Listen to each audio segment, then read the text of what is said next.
मी एक ऑप्शन घेतला, पण तो ऑप्शन इथे वरती न राहता थोड्या वेळाकरता वरती गेला आणि तो तिकडनं खाली गेला. मग ह्या ऑप्शन्स नेमकं काय बरं? आणि ह्या ऑप्शन्समध्ये काय गोष्टी होताना दिसतात? म्हणून तुम्ही ऑप्शन्स किंवा इंट्राडेमध्ये तोटा करताय का? का बरं?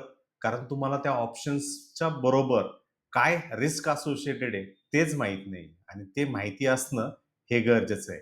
कारण जर आपण फक्त मोबाईलवरती ऑप्शनचा चार्ट बघूनच ट्रेड करत असू, तर आपण सुद्धा त्या 93% लोकांमध्येच असू.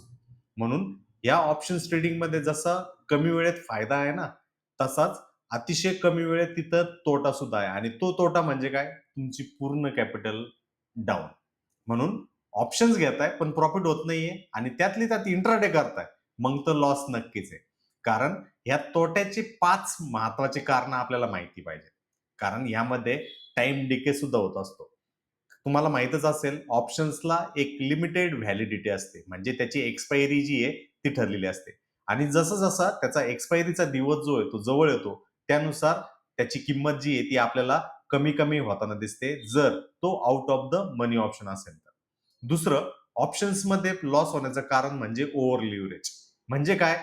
फक्त मला 4,000 मध्येच तो ऑप्शन मिळतोय म्हणून मी प्रॉफिटेबल होण्याचे चान्सेस सगळ्यात जास्त आहे. अहो, हे लॉटरी तिकीट्स आहेत. हे लॉटरी तिकीट्स किती लोकांना लागतात थोडासा विचार करा. तिसरं म्हणजे कुठल्याही प्रकारचा स्टॉप लॉसचा विचार न करता तो ऑप्शन फक्त वाढणार आहे असं पकडून त्यामध्ये लोक घुसण्याचा प्रयत्न करतात. चौथं म्हणजे लोक नियमबद्ध पद्धतीने एक किंवा दोन ट्रेड करतच नाही. ते फक्त ओव्हर ट्रेडच करण्याचा तिथं प्रयत्न करतात.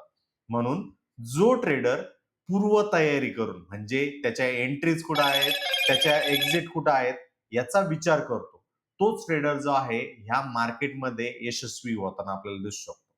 हा ऑप्शनचा चार्ट जो आहे तो आपल्याला काही गोष्टी सांगतोय, की बाबा उंच व्हॅल्यूला घेण्याचा प्रयत्न करू नका. त्याची जी अपेक्षित व्हॅल्यू जी आहे, त्या अपेक्षित व्हॅल्यूला तिथे एंटर करा. तिकडनं तुम्हाला एक आउटकम भेटण्याचे चान्सेस जे आहेत तेव्हाच राहतील. नाहीतर काय पालथा गाडा आणि पाणी सगळं जातंय. सिमिलरली मार्केटमध्ये पैशाशिवाय काही होऊ शकत नाही. ही गोष्ट लक्षात ठेवा.